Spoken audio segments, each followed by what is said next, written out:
Olá, sejam bem-vindos a mais um estudo do Vem Segue-me. Entramos no capítulo 60 a 62 do livro de Doutrina e Convênios e o tema dessa semana é Toda a carne está em minha mão. Então, estudaremos os seguintes tópicos. O Senhor se regozija quando abrimos a boca para compartilhar o Evangelho. As Escrituras nos ensinam sobre Jesus Cristo. O Senhor deseja que tomemos algumas decisões que nos parecer melhores, agir de acordo com o nosso melhor discernimento. Então, se você ainda não é inscrito, por favor, se inscreva neste canal, deixe aí o seu like e ative o sininho. Bom, o primeiro tópico é: o Senhor se regozija quando abrimos a boca para compartilhar o Evangelho.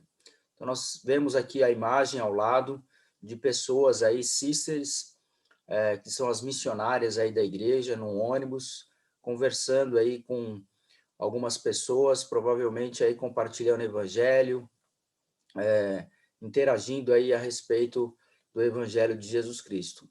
Então, essa é a mensagem desse primeiro tópico, né? O Senhor deseja que abrimos a boca para compartilhar o evangelho. Então, hoje nós estamos vivendo num momento, né, diferenciado de pandemia, onde nem sempre isso é possível, né?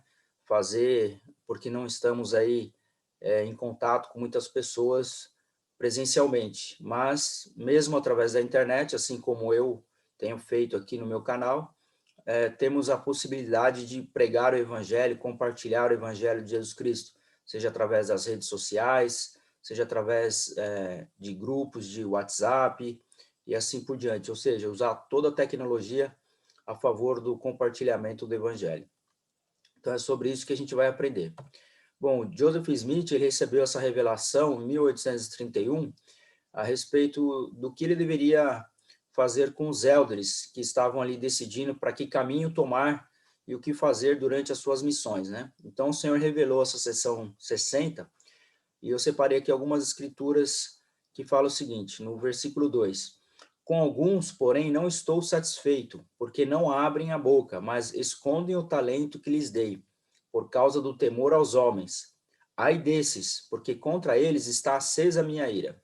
E acontecerá que, se não forem mais fiéis a mim, deles será tirado até aquilo, será tirado até aquilo que tem. Então, o Senhor ele deixa claro que ele não estava satisfeito, né, porque eles não estavam pregando o evangelho, falando a respeito do conhecimento que eles tinham e estavam escondendo o talento.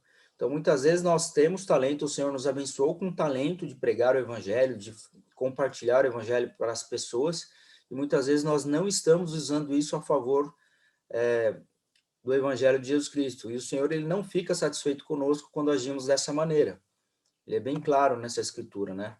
E no versículo 7 ele fala: E que nesse lugar levantem a voz e proclamem minha palavra em alta voz, sem ira nem dúvida, levantando mão santa sobre eles, porque posso tornar-vos santos e vossos pecados vos são perdoados. Então, sempre que proclamamos a palavra de Deus, nossos pecados são perdoados.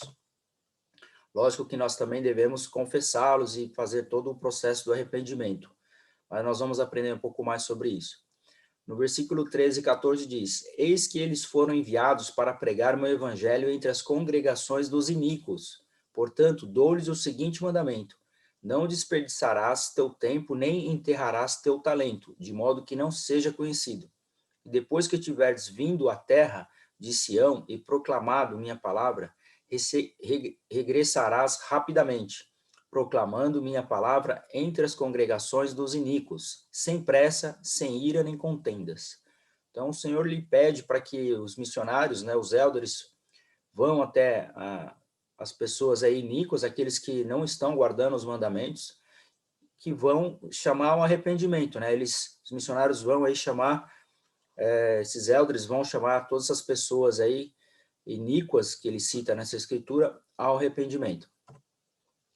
Ele continua: Não obstante, bem-aventurados sois, porque o testemunho que prestaste está registrado no céu para ser visto pelos anjos, e eles se regozijam por vós, e vossos pecados vos são perdoados. Então, sempre que pregarmos o evangelho, o nosso testemunho será registrado no céu, né, e será recebido com muita alegria aí pelos anjos, o Senhor está vendo, e os nossos pecados são perdoados, como eu já disse. Eis que vosso é o reino, eis que eu estou sempre com os fiéis. E no Alma, tem uma referência aqui em Alma 17:16, diz assim: E aconteceu que invocaram o nome do Senhor com toda a força, até caírem todos por terra, exceto uma das mulheres lamanitas, por nome Abis, que muitos anos antes se convertera ao Senhor, graças a uma notável visão de seu pai. Então, aqui o próprio exemplo, né, quando eles invocaram o nome do Senhor com toda a força, e todos ali caíram por terra, com relação à resposta que o Senhor deu ali, naquele momento que eles estavam fazendo a fervorosa oração. Então, é um grande exemplo aí de fé no Senhor Jesus Cristo.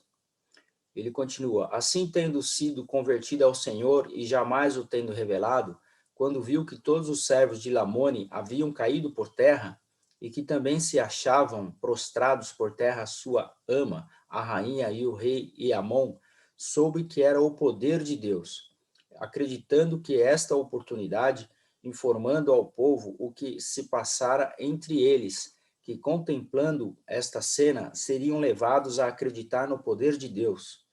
Ela correu, portanto, de casa em casa, comunicando o sucedido ao povo.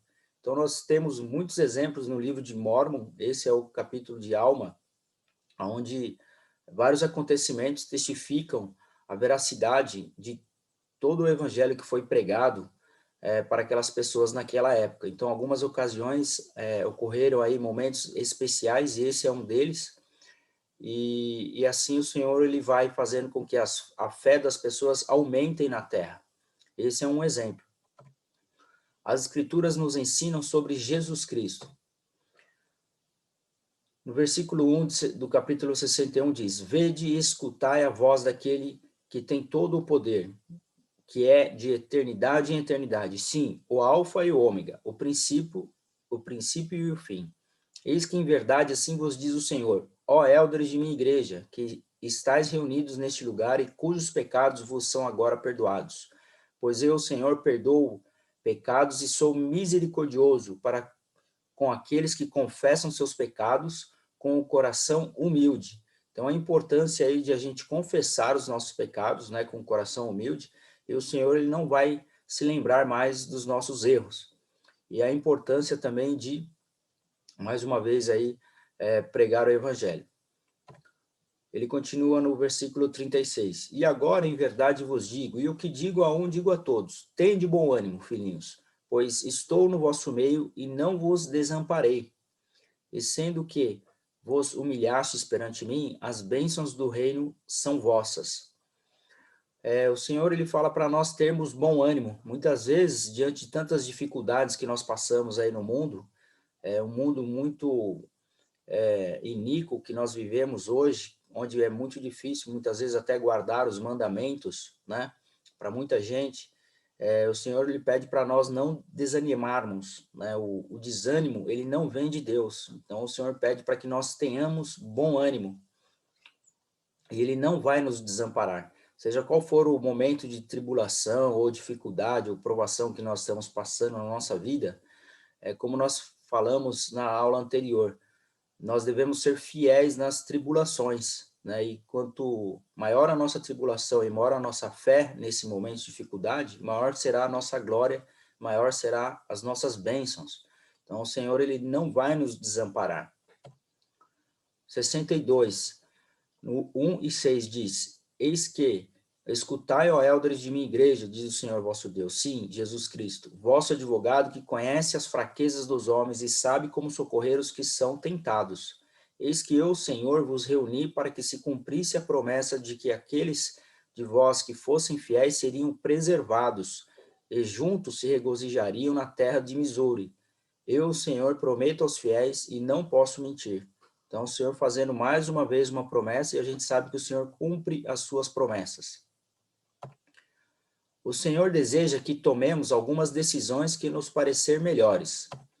Bom, ele diz, mas em verdade, falar-vos-ei a respeito de vossa viagem à terra de onde vieste.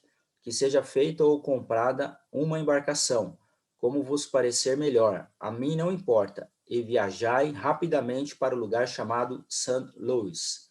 Então, o Senhor falando aqui a Joseph Smith nessa revelação para onde os elders deveriam viajar para poder pregar o evangelho e o que eles deveriam fazer. Ele continua, e depois de pouco tempo não me importa como viajem, se por água, se por terra, desde que cumpram sua missão, que se faça de acordo com o que lhes for revelado, segundo o seu parecer daqui em diante. Então, o objetivo aqui era cumprir a missão, né? O Senhor falou aí bem claro aí que eles deveriam fazer, cumprir a missão deles, não importa a maneira com que viajassem. E então podereis regressar para testificar, sim, todos juntos, ou de dois em dois, como vos parecer melhor. A mim não importa, somente sede fiéis e anunciai alegres novas aos habitantes da terra, ou entre as congregações dos iníquos.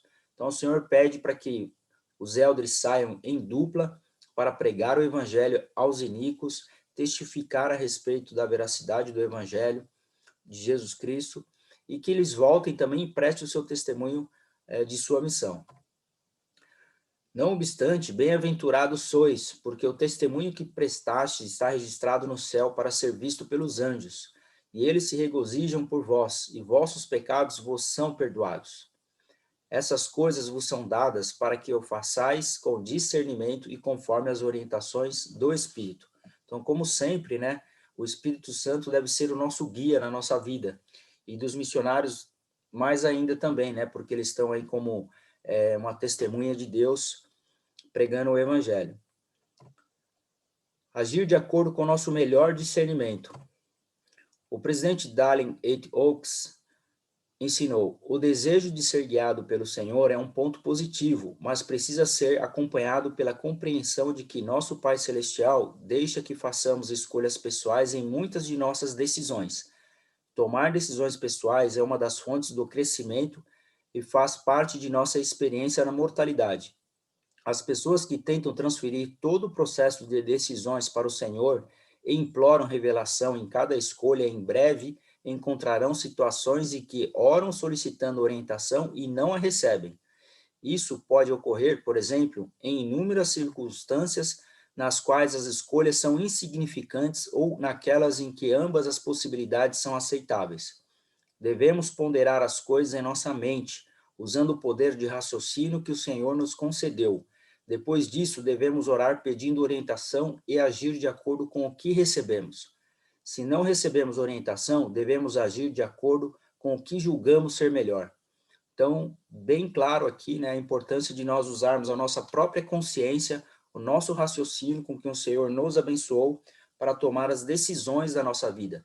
Nem todas as coisas, ele fala aqui, que nós precisamos pedir ao Senhor, né? O Senhor, ele não quer que a gente dependa dele para tomar decisões na nossa vida em todas as coisas. Então, tem muitas coisas que nós podemos decidir por nós mesmos, né? Tem pessoas que, para tudo, quer pedir orientação para o Senhor, para tudo quer receber uma revelação, ou acredita que precisa ir até o templo, orar para perguntar ao Senhor e receber uma revelação.